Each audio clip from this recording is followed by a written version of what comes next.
Folks, welcome inside the Parisi Palace, high above 3773 East Broadway. This is the Jake Feinberg Show. Coming on Power Talk, thank you so much for making us part of your day today. And I've spent a lot of time on this journey with very, very spiritual people, not necessarily religious people, but spiritual people. And two of them are Marla Hanson and her husband, Clyde, and they really embraced me at a time in my life when I desperately needed the love of God in my life, and they gave me a lot of a surety that the path I was on, even though it was insecure and uncertain, was the right path. And I feel very grateful to be able to. That's just one example. The other example is a master of the guitar who we lost this week, a guy who I did hours of interviews with and spent time with him at his brownstone in Philadelphia, and he was a dear uncle, was Pat Martino. But these kinds of people have fed me spiritually on this journey, which can be one of kind of a lonely avenue sometimes, not necessarily being able to see out of the thicket, chopping your way out with a machete, but ultimately being able to see the light. And when you find people on the journey, they can lead you forward with lanterns and nourishment, food, enlightenment, music. And I got a chance today to speak to a guy who I've heard him play quite a bit, a lot of amazing electric violin and guitar, obviously a sophisticate in his own right, and a healer, a musical healer, and a guy who got the memo about being a real human being. Bill Craig, welcome to the Jake Feinberg Show. Well, thank you. Glad to be here. I kind of wanted you to talk about, in your mind, who the first, Garcia came out of the folk movement, as did Yorma. In your mind, who was the first rock guitar player that came out of the Bay Area? Wow. Jerry Miller, I think. Yeah, Moby Grape. That's a very good call. Yeah. What did rock? I guess what I'm saying is the reason I bring it up is when I listen to Hug, it's like fusion is an overused term, but it's like the blending of all musics, and now we're just so stratified and based on genres and labels and everything's separated. And I just wonder what that term really meant to you, because rock was essentially a word that was used by the record industry, white-owned record industry, that referred to rhythm and blues music. But I wanted to ask you a little bit about how much genres or labels shaped your view of music, or did you come from the Duke Ellington school that it's all music, and then the subjective part is that it's either good or bad? Well, I would say I came more out of the Duke Ellington school. My earliest influences were all jazz players, and really my first instrument was piano. I only became a guitarist later, after I picked up a guitar, and it just spoke to me. My brother actually ended up becoming the pianist in my family. So our early influences were jazz groups, Brubeck, people like that. Insofar as when did you first really hear the term rock and roll? Being that you came from a jazz upbringing, it was still popular music even through the 60s. But when did you first get hip to, or were you hip to the sort of raunchier R&B of the late 50s, like the Hank Ballard and the Midnighters and the Dyke and the Blazers kind of cats? When did you kind of just get hip to the idea of the term rock and roll? Well, pretty early. Late late 50s, early 60s. I mean, it was that's what was on the radio. That's what was popular then. It was inescapable, really. So,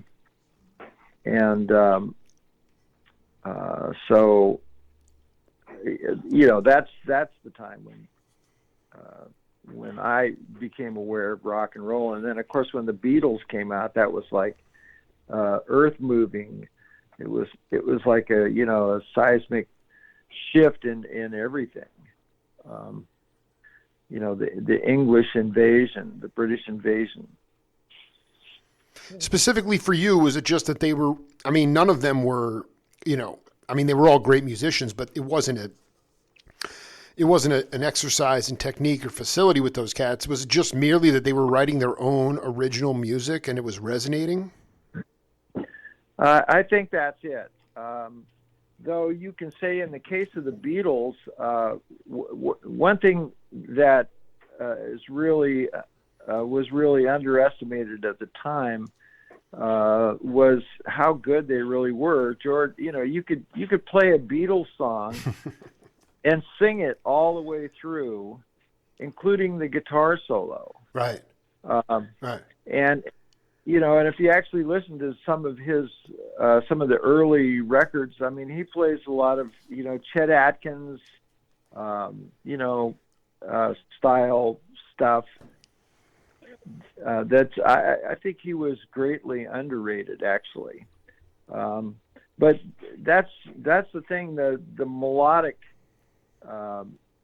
construction of their music was really great, and that's what sold. I think it was just the fact that you could sing it. It was very singable. Where were you? I mean, did you get hip to them in '63? I'm just trying to figure out where you were. You were basically channeling sort of a maybe post bop or bop kind of piano. I mean, a Bill Evans kind of trio piano stuff, or where were you? Where were you conceptually with your music before you got hip to the Beatles? Well, yeah, that's it. We had a trio. My brother and I was playing piano. My brother was actually playing bass, and then we had a friend who was an honest-to-God child prodigy on the saxophone named Paul Trousdale. And my God, and you had a saxophone trio? I mean, you had a drummerless trio? Yeah. With a horn, bass, and piano. That is ridiculous. Yeah, I know. It was ridiculous. My God. And he was a great player. 9 years old when we first met that guy. He was, very obnoxious in his own right. In fact, my father said, that kid can only come in this house if he has a saxophone in his mouth when he enters the door. Keep the mouthpiece in his mouth. Yeah. Oh, yeah. man. Well, let's talk about. I really want you to talk about this because I remember when I did my second interview with Steve Gadd, he told me that he couldn't stop listening to this album. It was a drummerless quartet. It was Oscar Peterson, Ray Brown, Herb Ellis, and Stan Getz, and it is the most swinging album and no drummer. I mean, can you talk about how you developed your own rhythmic time feel and not so much of today people rely on the trap drummer or the rhythm section to keep time. But that's a big, I remember Haggerty telling me, he's like, most of these cats, I mean, a lot of my generation at 43 and younger, they just, not everybody, but a lot of them never learned how to play rhythm. They never develop their own inner time feel. And I just wanted you to talk about how you developed your inner time feel in that trio, because that is really progressive. Well, we all came up, playing in school bands and orchestras, and that typically does not rely on drums. You might have percussion in the piece of music that you're playing, but it's not supported by drums. It's supported by the harmonic rhythm of the music itself. And so we grew up in that tradition, and that that's how we were able to do it. So the other cat I wanted to ask you about, besides Jerry Miller, was where you thought John Cipollina fit in there in terms of. Oh, John Cipollina was wonderful. He had the most gorgeous sound I ever heard, and he was my neighbor in Mill Valley. Are you kidding? Wait, hold on top of the hill, on top of the hill there? Yeah. He actually, Oh the way I met him was that he and Nicky Hopkins were walking by my house one night when we were out at a gig, and we had somehow a towel had dropped over the furnace grate, and it caught on fire, and they saw, so they broke in and put the fire out. And, really? that's how I met John Cipollina.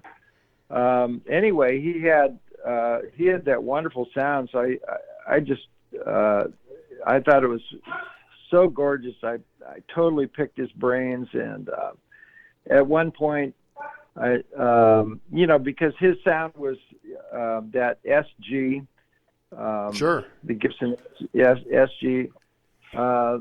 So he came down to my house one time and he says, "Hey, dude, there's a guy who's got an SG for sale. You got to buy it. You're buying it." So I did. I bought, and it's a '63 SG, beautiful guitar. But his setup is in the Smithsonian. that's the Rock and Roll Hall of Fame or the Smithsonian? Smithsonian. Wow. Yeah, there was that. No. I could be wrong. I think it's the Rock and Roll Hall of Fame. Yeah. I think you're right. It doesn't even matter. The point. I just want to figure out how much of an elder was he to you? I don't know how much older he was. A few years older. My question was this: really is that because I really want you to talk about this because Bill Champlin was playing. They were at a women's club.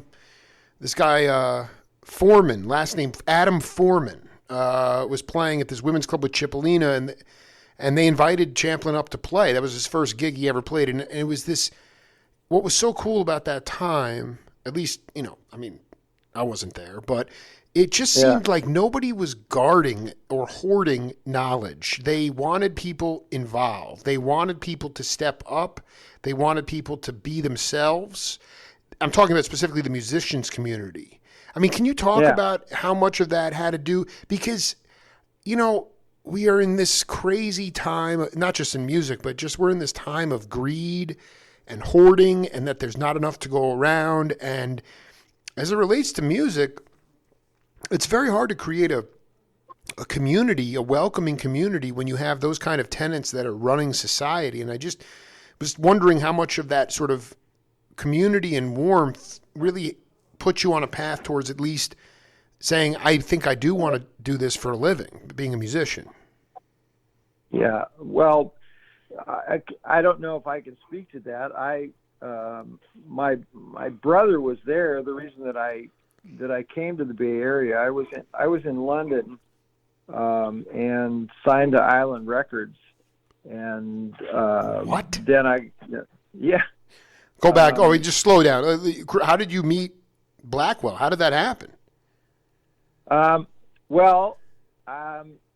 I was traveling around Europe, and I went to Spain, and I met this guy who told me I should come up to London, and I met Jack Kane in London, and through the kind of connections, I got connected with Denny Cordell. Wow. And so he was putting together this group, and he wanted me to be in it, and he got assigned to Island Records, and he introduced us to Chris Blackwell. That's how that connection. Well, wait. I just want to be clear. I want to be clear, though. Some cat told you to go to London because were you already sort of, even though you were traveling, were you looking to angle in? You weren't in a band at that time, right? It was no, I was just traveling and meeting people.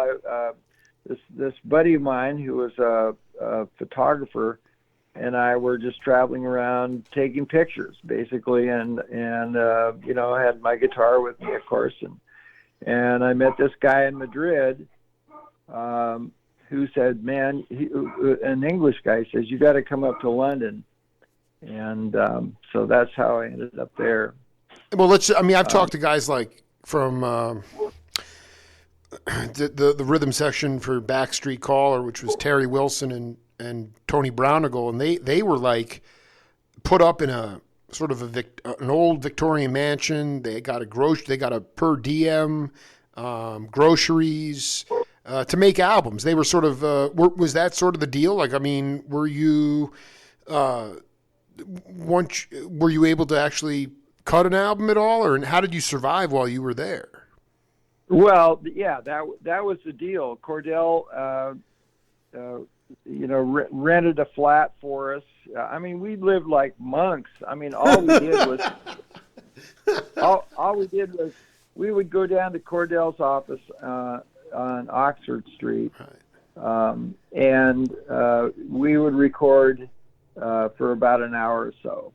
He had a studio there. Tony Visconti was his engineer.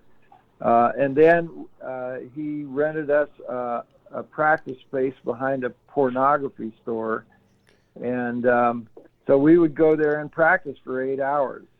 And then, get off and have some dinner. And, the last tube out of Victoria Station was at about 11 o'clock or 11:30, something like that. And so, we didn't have a nightlife or anything like that. It was, and so we, anyway, we traveled over and played, some gigs in Europe, did the Star Club in Hamburg and all that. We came back and I got a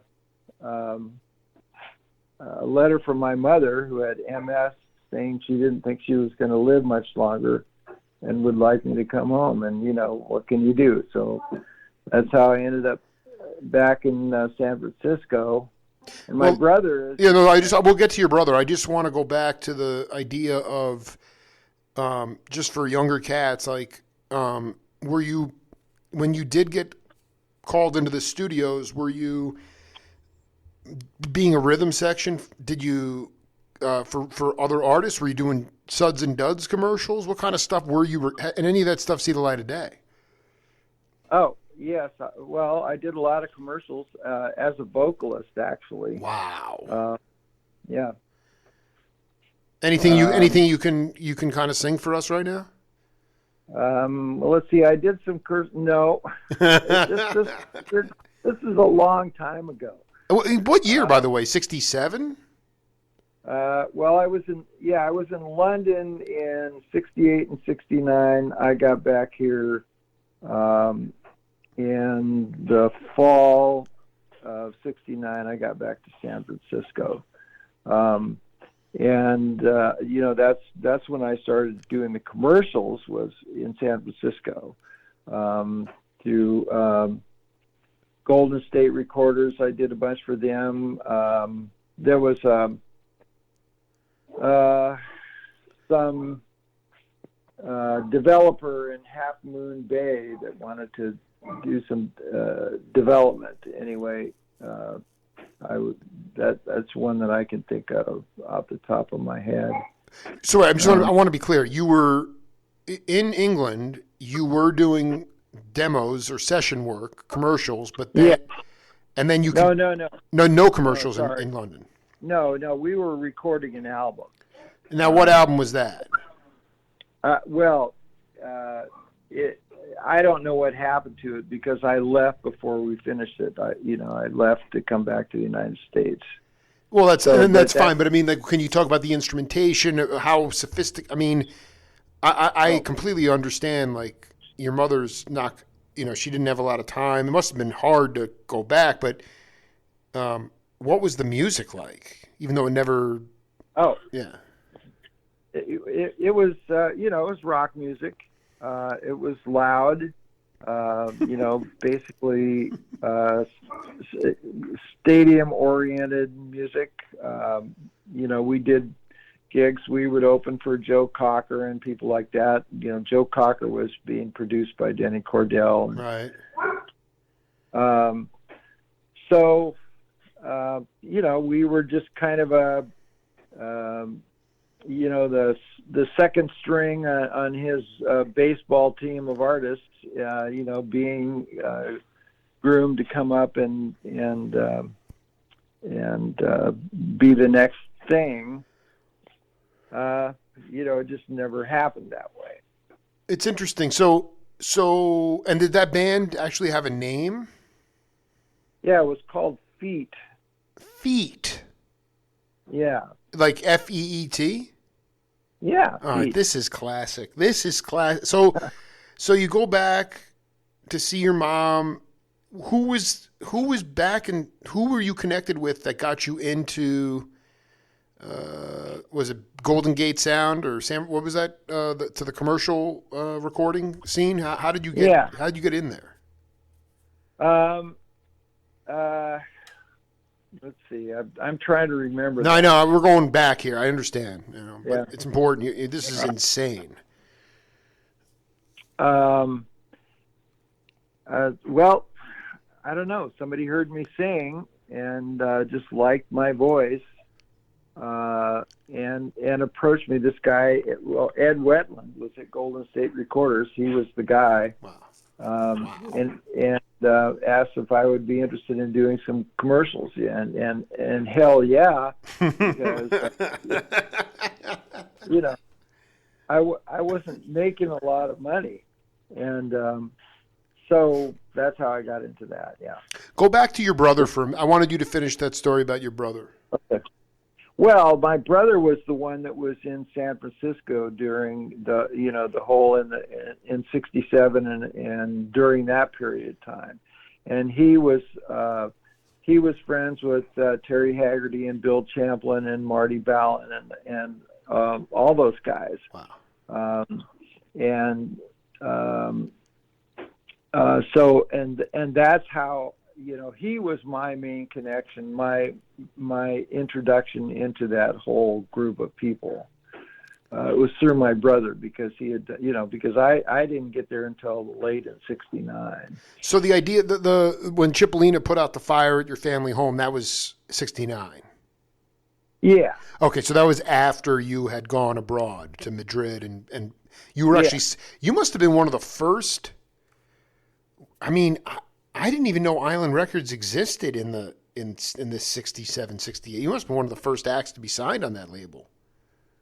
Yeah, I couldn't tell you that, but it was about that period of time. Was your brother? Now, obviously, he was a very accomplished musician. Was he part of that milieu of bands in some way? Did he play music with those guys, or he just knew them?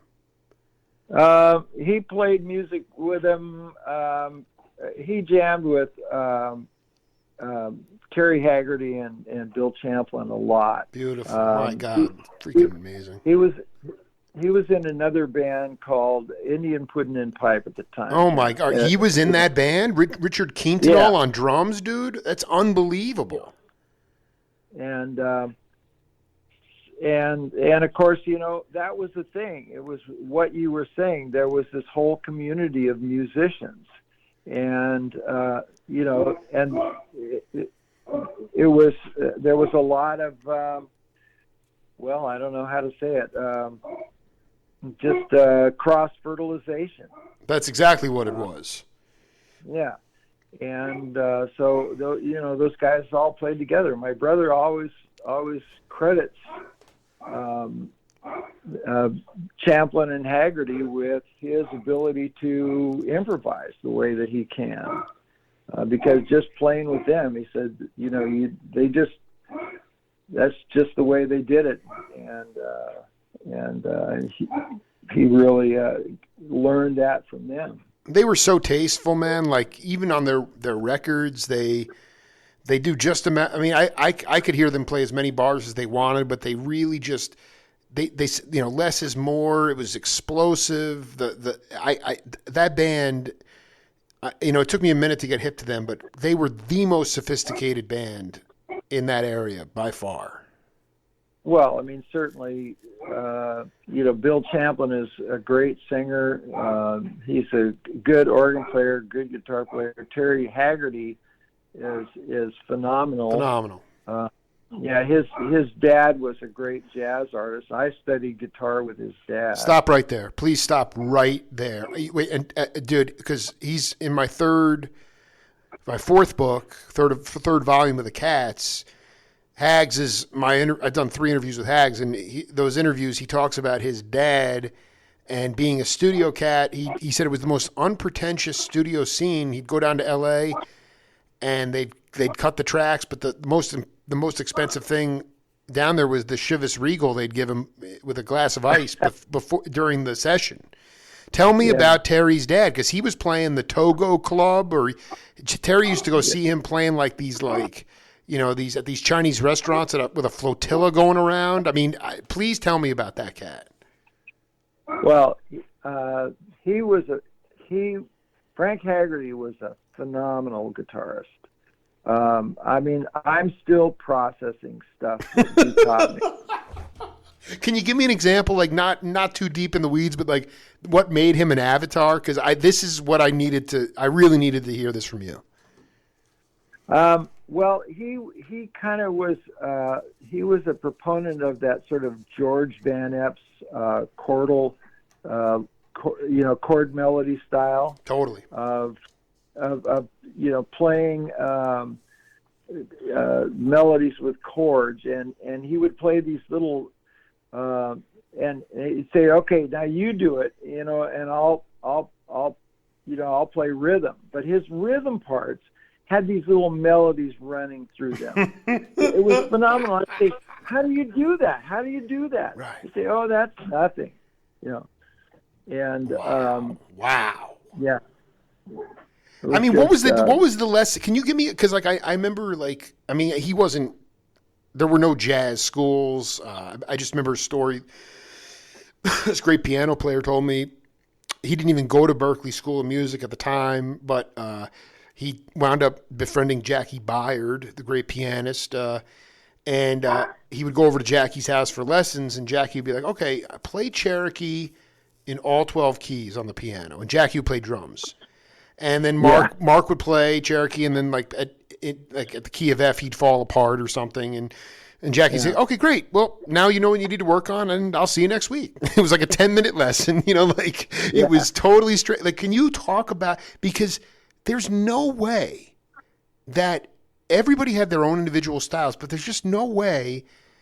I mean, I know you know this, but the idea that they can teach a street language like jazz or in the academy in my mind is laughable. And I would love you to talk about a seminal lesson, because I think a lot of cats think that they need to do serious amounts of studying, which is okay. But part of it's just like, well, what do you have to say for yourself? Like, how are you what is your self-expression? I mean, is there a way for you to talk about a seminal lesson with Frank where it was like 10 minutes or 20 minutes, but it became total enlightenment for you? Well, I think it was typically a lesson with Frank was he would show me stuff for about a half an hour, and then he would pull out a gallon of Red Mountain Burgundy and say, okay, let's play for a while. Oh my God. Wait, and then you guys would just play games, like trade off? He'd play rhythm, you'd play lead? Yeah. Oh my God, this is the greatest story I've ever heard in my life, dude. My God. And so, it was basically, I would just watch him, of course, I'd have my eyes glued on his hands and his fingerboard, and just watching what he was doing and the way he did it. Was he just like? I mean, was there any kind of I don't know what the right word is. I mean, was that the whole point? Was just to sort of, not through osmosis, but more like hearing, like just you were watching what he was doing? Was there any sort of sequencing to what he was playing, or it was just like this kind of stream of consciousness jamming for 30 minutes before you guys decided to play together?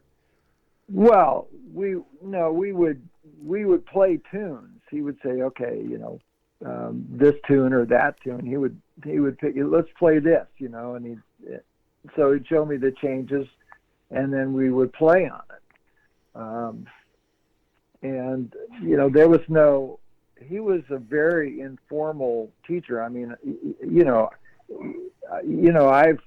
I studied music in college. I was a music major, and I know the difference between formal music education and the way that Frank taught me. But he would show me stuff. He would show me, like I said, in the half hour of showing me stuff, he would show me that how he technically did things on his guitar, and then we would play, and so that I would have a chance to actually practice it, to do it in a setting where I wasn't just sitting by myself, playing scales or playing these changes you're nailing this. So where did you get your formal training?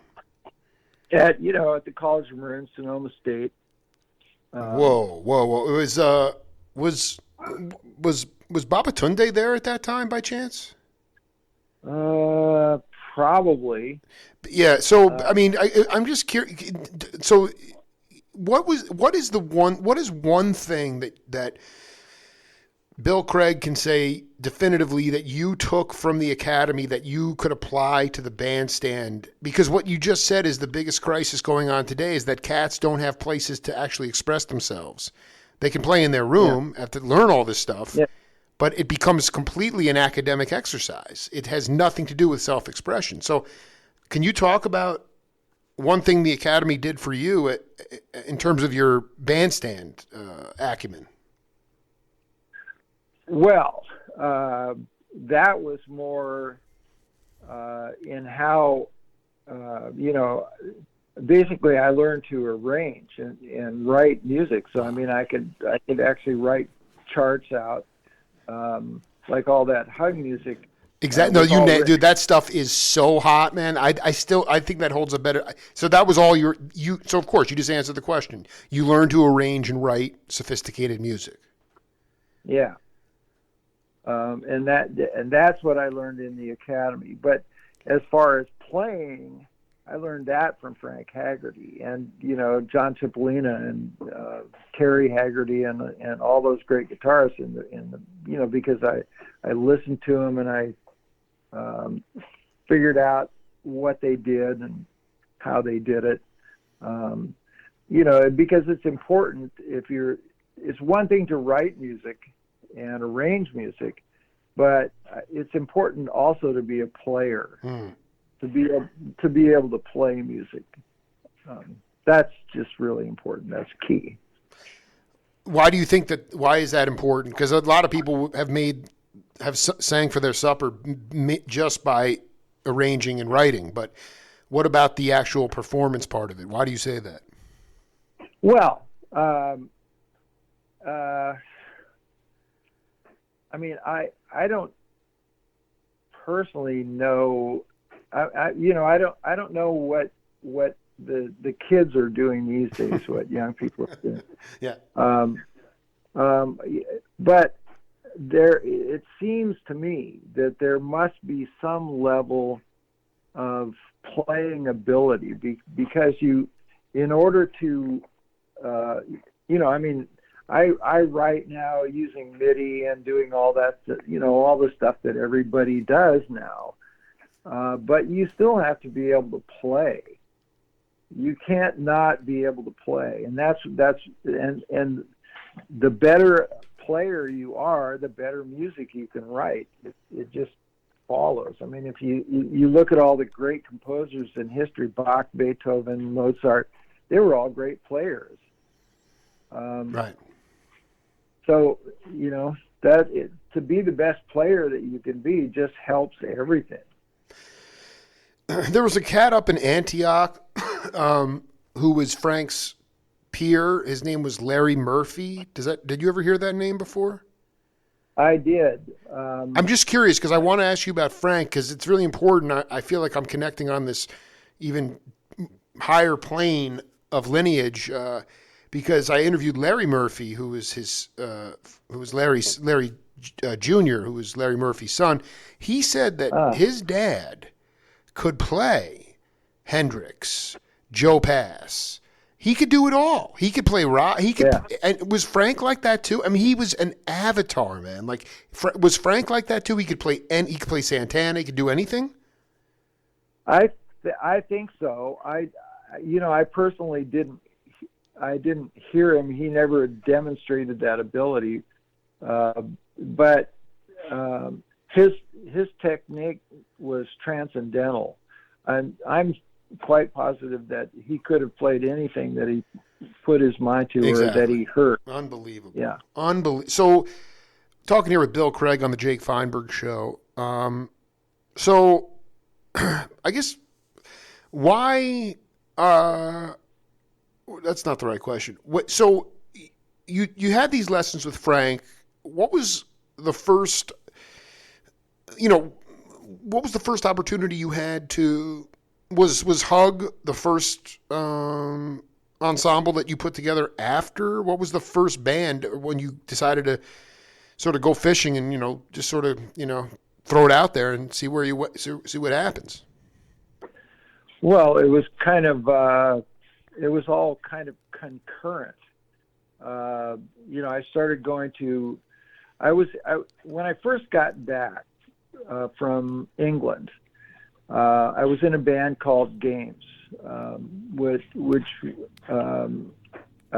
in there was a guy, Jim Duckett, that I played with, and Tommy Rowe. And Jim Duckett had a high voice like mine and a beautiful voice. I mean, and could harmonize, and I can harmonize also really well. And so could Tommy Rowe. And so we did this little trio. And we brought a friend of mine, Brian Conrad, down from Seattle to play drums for us. He was, an excellent percussion. But that was the first thing that I did. And when that band broke up, at some point along the way, we had done some recording, and the engineer suggested to me that because I was pretty driven and pushy, and he suggested that if I felt like I should be the leader, then I should maybe go to school and get some education. And so I took that to heart, and I enrolled in the College of Marin. And and I started studying with Frank, and so it was all concurrent. And interesting. So was Frank working there, or you just like how did you? No, I knew of him because I knew Terry. Well, your brother connected you to all those guys. Yeah, exactly. Yeah.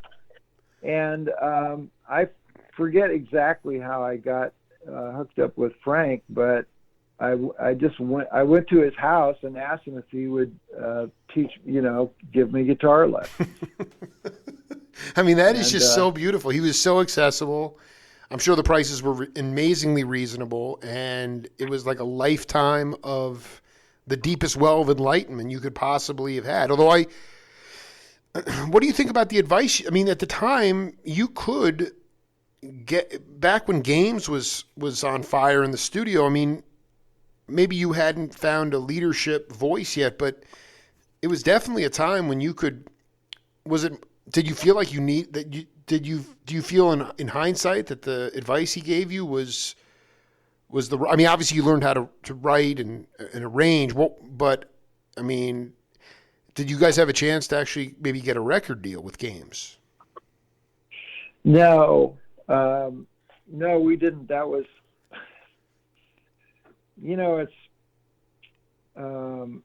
it's funny. I think that the bands that get record deals are the ones that can stay together. And because there's about a window of about 9 months if you can get to recording an album, get a record deal and get to recording an album in 9 months, then you've got a shot at it. But if it doesn't happen in that amount of time, then it's just, because people get restless. They don't want to stay together. Their personality problems develop. All that stuff that's standing in your way. And of course, things were different back then because it was all the studios. You had to interest somebody, some A&R guy from a studio, in what you were doing in order to get signed. Right. So now, of course, you have a lot more freedom to do indie music and stuff like that. But yeah, I mean, it's different in some ways, but not always conducive to. I mean, it's very. I guess. Did you, when you truly believed? I guess that's the question I have for you. Is like, intellectual property rights have disappeared in music today. I mean, you could have your song could be downloaded 15,000 times and you're getting like 11 cents. Yeah. The studios, the idea that you were actually getting some money doing commercial work, when you first came back from England, I mean, there were opportunities to make a living as a musician. It was considered to be a viable profession, and I just sort of skipping ahead to present day, I just ask Bill Craig, do you feel like a musician is still in our society seen as a valuable profession, or is music a musician's gift to the world? I have no idea.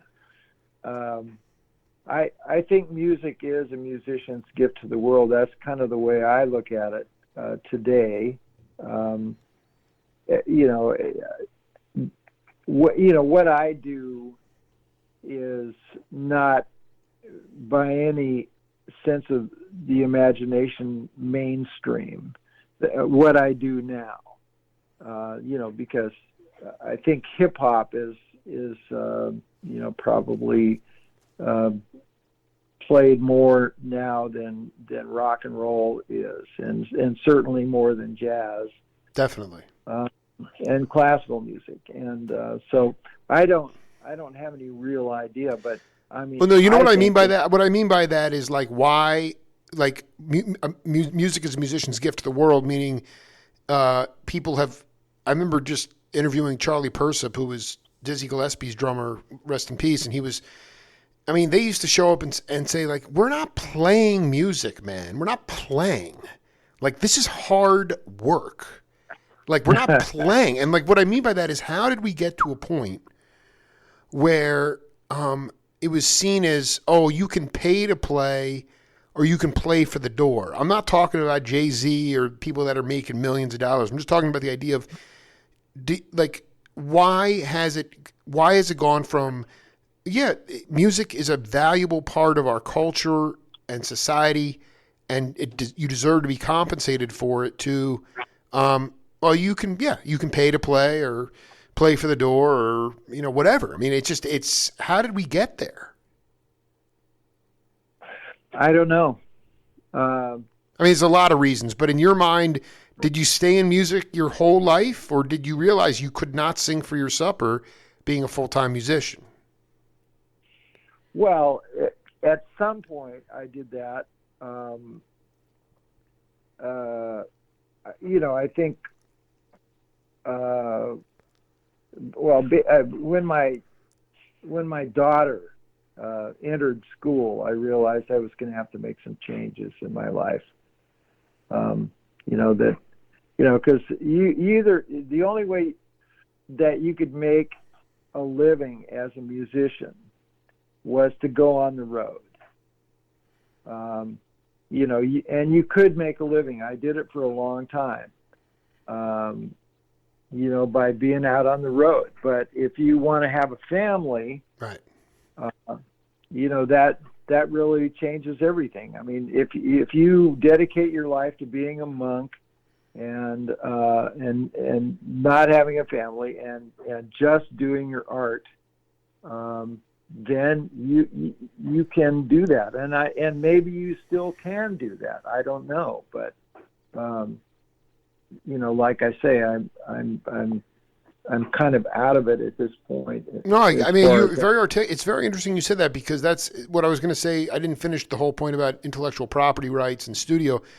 The only way you can make a living today is by being a road dog, and like you said, there are cats who have families and somehow pull that off, and most of them are dedicated to this existence of life on the road, because let's face it, there's an addictive quality to having a transcendent experience on the bandstand and raising the collective consciousness of not only the band but the audience as well. I mean, that is addictive, and I'm sure that's why you stayed on the road for as long as you did.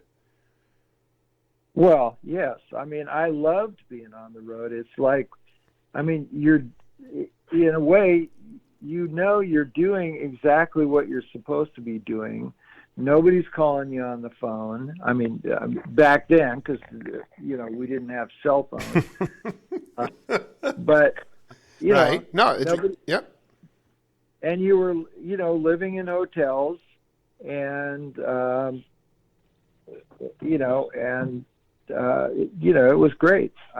It was a great existence. We, in fact, my wife was on the road with me, and we took our daughter with us.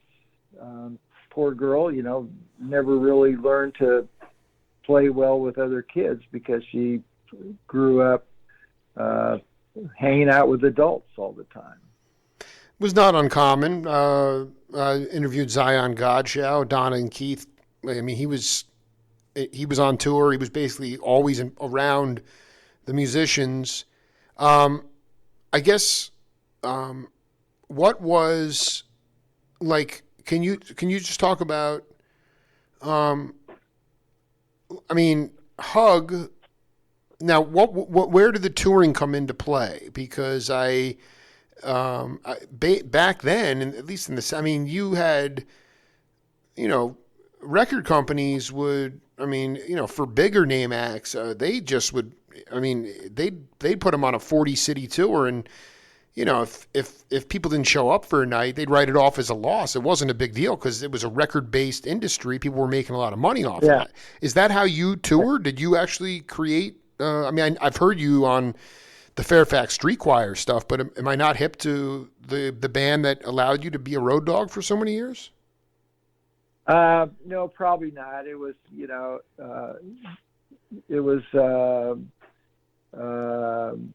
let's see how you say. It was an underground kind of deal. I mean, I'm curious about this. Is fascinating. Yeah, we just played for clubs and hotels and well, kind of like a lot of the big bands of the big band era, in the 30s and 40s, would travel around and play hotels and different things like that. That's what it was. It's just a kind of a very itinerant musician type of job, and it's existed for decades and decades. Well, it did. I'm just saying, it's pretty lofty company to be comparing yourself to, Woody Herman. And I mean, how did you even get traction or a fan base? Can we go a little bit deeper here? Well, I mean, unless you were just showing up at like Howard Johnson's and being like, "Can we play for $50 a night?" But I doubt that was the case. No. You get an agent. We had an agent. Who's we, by the way? Who's we? Well, my wife and I and some other musicians. Let's see. I don't know if I can explain this really concisely, but. We got an agency, the Jack Belmont Agency, and they booked us into, basically it was hotels, and we would go there and we would play for a month or 2 weeks or a month or something like that. Combination of our stuff and combination of cover tunes, and then we would be off to the next place. You might be in Alaska, you might be in California, you might be in Canada somewhere. And you'd stay at the hotel for the month. They'd put you up, and then you'd play how many, 4 sets a night, or how many sets? 2 or 3, and and this was all set up by the agency. I don't know. It's a pretty famous agency, Jack Belmont. Yeah, I seem to know that. So I just want to be clear. What was the name of this band, and when did it start? Several bands. It was after Hug. During the time that we were in Hug, I taught music at Catherine Branson School in Ross, and I was a choir director at St. Luke's Presbyterian in San Rafael. Wow.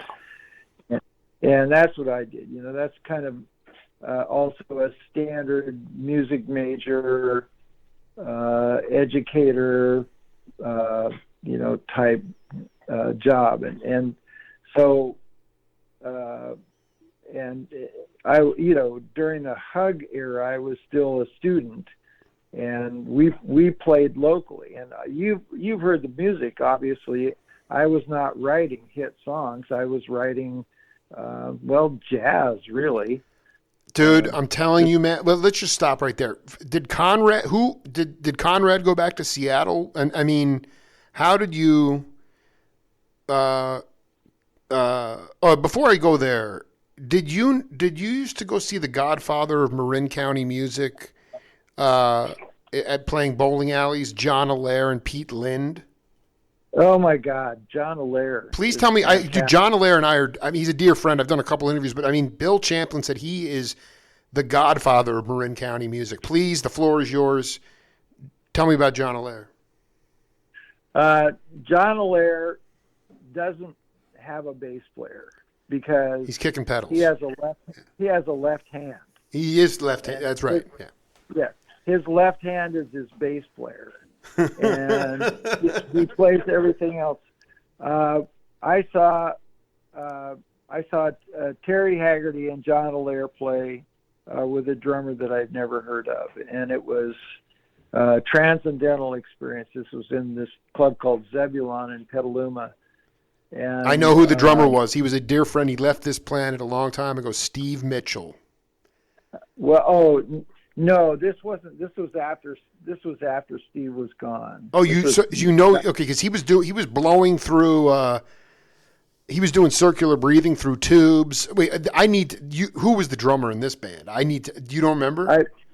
I don't remember. But it wasn't Steve Mitchell. I saw John Allaire play with Steve Mitchell many times, like at the Sleeping Lady and places like that. And like the Lion's Share and stuff? Yeah, Lion's Share. Dude, that must have been because, I mean, Van Morrison would come in and do like a My Funny Valentine for 20 minutes. Yeah. Yeah. I'm really jarring the memory bank. Wait, hold on.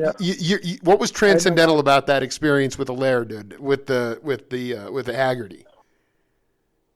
Just that he's such a great player. Yeah. I mean, it's insane. He's just an amazing player. Were you hip to him playing the bowling alleys back in the day? I mean, Haggerty and Champlin were going to the bowling alleys to check it because it was just B3 pedals, left hand, and Pete Lind on drums. Yeah. And that's all it was. That was his whole thing. Exactly. Dude, duo, man. It's freaking ridiculous, man. Yeah. Swung so hard. The fact that it sounded so great, with just the two of them. So righteously amazing, dude. So tell me how Hug all came together. Well, it was, I was at the College of Marin, and I was a composition major, and I met Clyde there. Clyde, I believe, was a performance major, really, and he, we basically started talking and decided to try and put something together, and then we met some other people, Peter Montalbano and Rennie Wong. So Peter was a trumpet player, and Rennie was the violinist, and we just started adding. Clyde knew Dennis Desjardins and Glenn Mitchell, the horn players. Not Glenn Mitchell, I'm sorry. We just kind of put it all together from people we knew, and I started writing charts. We got a house that we all lived together in, so that I could write a section of music and get everybody together, and they would play it, and I would either go, okay, that sucks. Yeah, right. Hold on for a second. Who was the drummer, though? Who's the drummer? We had a succession of drummers. Our first drummer was a guy named Wayne. I don't remember his last name. We had Bill Steele from, owner of Prune Music. We had Bill Bowen, who was the Suns drummer. Yeah. Wait, hold on for a second. I just want to be clear. The tracks that Clyde, he gave me a 4-track CD from like 71 or 72. Do you have any idea who was drumming on the studio tracks that you recorded? I think it was Bowen. Yeah, it sounds like Bowen was funky, man. He was a funky drummer. Man, I learned so much from him. He was metronomic. You couldn't shake him out of his groove, and I had a tendency to speed up always, because I was a real anxious guy or something. I don't know. Right. But you couldn't with him, and so finally, I just had to give up. I had to surrender. Yes, dude. Do you remember when you finally surrendered? I mean, that's an amazing experience. Yeah, and once that happened, it really started to groove, and that's when I realized, okay, the drummer is the clock. He's the timekeeper of the group, and you let him do that. That's right. And if you do that, then you don't have to worry about that. You can just float on that ocean. And anyway, so that's what Bill Bowen did for me. Were you? Because there's Four Ravens, I think, is one of the songs. Yeah. My older daughter, we listen to that all the time in the car. It's so but I thought Clyde told me that you were playing violin. Did I mess that up? You never played violin, did you? No, Rennie Wong was playing violin on that. Okay, so you've never had that in your vernacular. You were playing guitar on that, or what were you playing? I was playing guitar, yeah, and sang. And the piano player was so freaking hip, man. Well, that was my brother. Oh my, dude, I cannot. The solo he takes on Four Ravens, it's not like it gets very free, but the beginning of it is so insane, dude. It's like Bill Evans, dude. It's like that's what I'm. It's haunting, bro. And that's what he said he learned from playing with Champlin and Haggerty. He learned what? Space? What did he learn? He learned how to do that, how to play that, he learned how to improvise. Yeah, I dig. Yeah. We have a game on this program called Name That Voice. I don't expect you to know who it is, but just pay attention to the content, and we'll come back and break it down. All right. To me, is what makes everything go around. I think that love created the universe, I think that if you say you do not believe in God, you're an atheist or whatever. I respect that. I think we all need to respect how each other feels about things in life. But for you to say that you don't believe in God, and if you have a little daughter or a little son, and you look in their eyes, you can't tell me that you don't believe in love. Mm-hmm. And to me, God is love. So I don't think I need to go any further with that as far as that's concerned. And Mm-hmm. I also believe that and especially at this time in the world, what's going on out there in the world, it's just insane. And we need to hold on to love. We need to hold on to what love is. We need to realize that there's a heavy struggle going on in the world, and I don't think any of us really understand. We don't understand it like we should. But I know one thing for sure, that this world needs love. It always did. Jackie DeShannon said it. All right, I'm not going to make you guess at who that is. That was my first interview with the drummer Jim Keltner.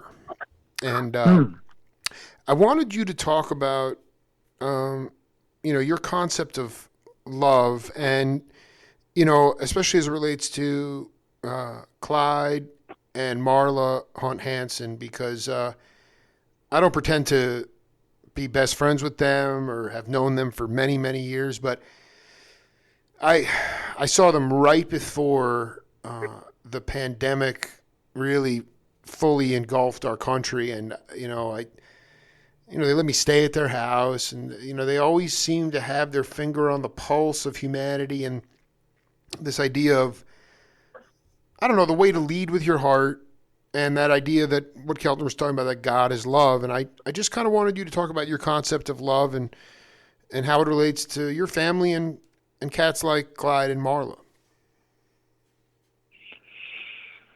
Boy, that's a tough question. Welcome to the Jake Feinberg Show.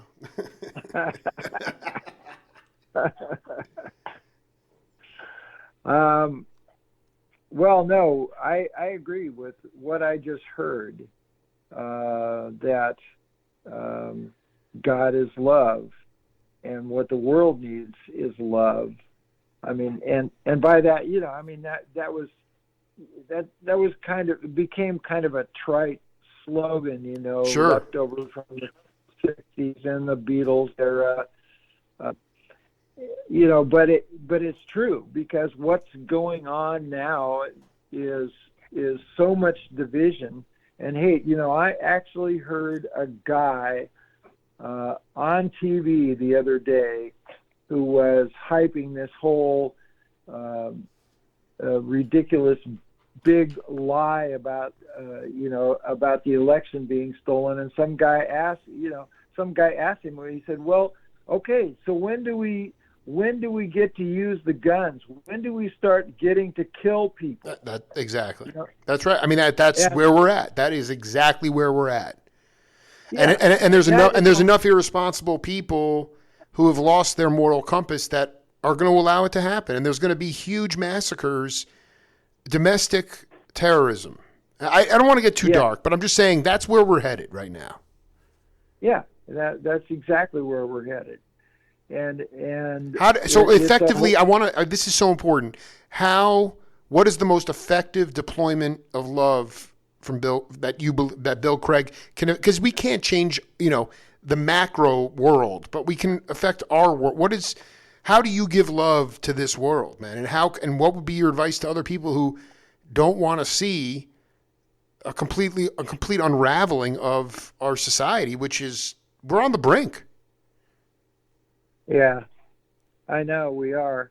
And I don't know, because, I get as angry about this stuff as anybody. I don't want you to get angry. That's not, I want to be able to, I mean, do you get so angry that you can't really authentically, it's hard to, I mean, the only way we're going to bridge the gap is by figuring out that we're all one we're all one. We are all one human Yeah. race. But if you're dealing with people that are dealing with an alternative set of facts or delusional, there's just really no way to get through that. I think that's the perplexing part here. And then to use it in Yeah. such a sinister way. But do you feel like that rage or anger or frustration prevents you from fully giving love to the world the way you could? Um, I don't think so. Because the annoyance comes in bursts, and I think the only analogy that I can draw from my own life, being a musician, are the times when you're playing, when you're actually together and you're playing music. Then that trans everything, and it's a unifying experience. You can disagree with someone when you're off stage, but when you're on stage playing, then it's all different, and it all comes together. And sorry, It's fine. if there were some way that we could, transform that or transfer that to our daily lives and have that kind of a connection with everyone else, then there might be some hope of solving this division that we live in. Well, you just nailed it, because the music is a vibrational healing source. It's nonverbal, and all we just live in this verbose, litigious time. Everybody hangs on words and these phrases and these things, and then But as it relates to Clyde and Marla, can you just talk about how much they've meant to you in your life and your family? Well, Clyde is. I dare say you guys are familial. Yeah, we are. I mean, literally. Yes. I mean, I live with his sister, who I met 50 years ago when when the band went up to Del Norte County and for a band retreat, and I originally met her. Of course, she was very young then, and we didn't get together till many years later. But so yes, familial is exactly what it is, and he's one of my oldest friends. It's meant a lot to me. I've stayed connected with him for years, 50 years. Yeah, I want to keep that connection stronger than ever, because you guys, even in this time, still can provide hope and enlightenment for people playing music together. And I hope that you guys have opportunities to continue to collaborate on that level. I mean, I don't know how to say it. At 43, I don't feel hopeless or anything like that. But if I was my parents' age or older, I'd feel a little bit desperate, because it just feels like, there's just not enough of morality and ethical behavior for people to want to bridge the gap. It's the power stays with people by not solving the problems and exacerbating the problems and making them worse, and then preying on people's ignorance, fear, lack of seeking. And the only way to push back against that is to have people like yourself and Clyde, who have been through a lot of magical connections on the bandstand and just have seen the way life can potentially operate, and do your part to try to push back against this sort of very dark, evil strand that has really, it's a cancer, and we just cannot seem to rid it from the general body at this point. Well, that's very perceptive. That's exactly what's going on, and certainly, taking from the example of my relationship with Clyde over 50 years, I mean, we certainly have had disagreements and major disagreements. Absolutely. And with Marla too, in the whole Fairfax Street Choir.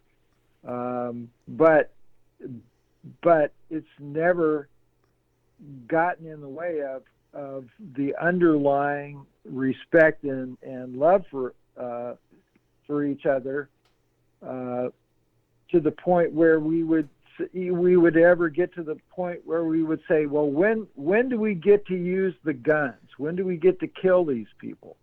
You know.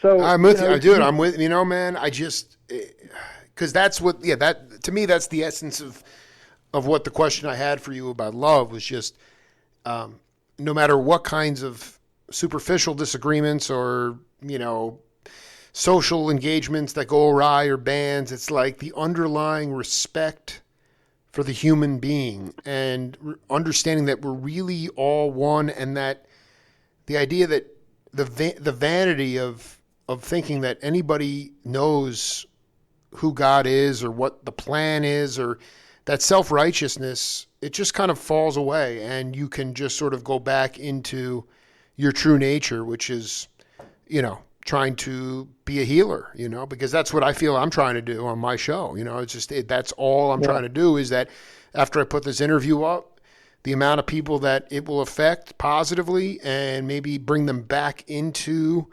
a light, kind of light energy.